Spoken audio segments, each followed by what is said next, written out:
Bienvenue à cette capsule vidéo concernant l'utilisation du CPAP avec précaution MRSI. Cette capsule est un extrait d'une vidéo complète que vous pouvez visionner en entier sur la chaîne YouTube SPU Montérégie. Un sujet précis a été ciblé pour une consultation rapide. Voyons maintenant les particularités d'administration du salbutamol en nébulisation en contexte MRSI.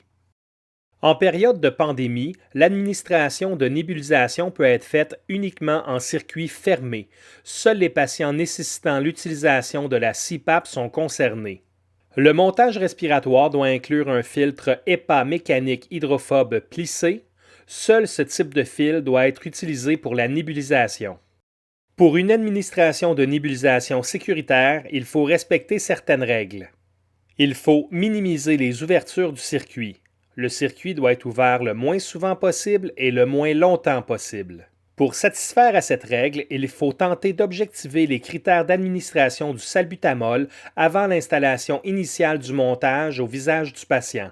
Ainsi, la première dose de salbutamol sera préparée et le NAVR incluant le nébulisateur prêt seront inclus au montage initial. Une fois le NAVR inséré au montage, il sera retiré uniquement lorsque toutes les doses de salbutamol auront été administrées, conformément au protocole MED8.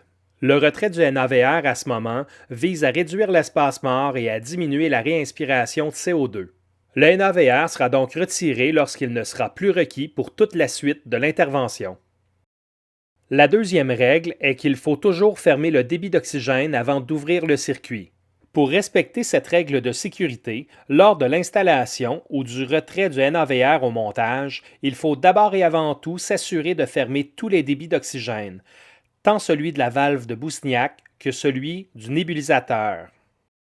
S'il a été impossible d'objectiver les critères d'administration du salbutamol avant l'installation du montage au visage du patient, préparez la dose de médication dans le nébulisateur et préparez le NAVR. Vissez le débitmètre d'appoint au manomètre de la bonbonne. Branchez la tubulure du nébulisateur au débitmètre d'appoint sans le mettre en marche.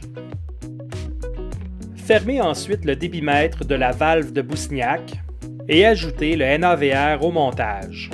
Si deux intervenants sont disponibles, il est optimal d'assurer l'étanchéité pendant la manœuvre. Sinon, il est tout de même sécuritaire de procéder seul. Dès le montage complété, remettez en marche le débitmètre de la valve de Boussignac.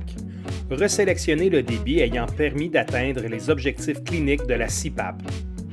Ouvrez le débit du nébulisateur à 6 litres par minute. Le moment venu de répéter une dose de salbutamol, assurez-vous d'abord que le débit d'oxygène du nébulisateur est fermé.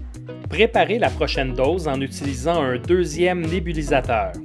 Ainsi, le temps d'ouverture du circuit sera minimisé. Lorsque la prochaine dose est préparée et que le nébulisateur est prêt, fermez le débit d'oxygène de la CPAP avant d'ouvrir le circuit. Retirez le premier nébulisateur du T du NAVR et débranchez la tubulure. Raccordez maintenant la tubulure au deuxième nébulisateur. Introduisez le deuxième nébulisateur dans le T du NAVR.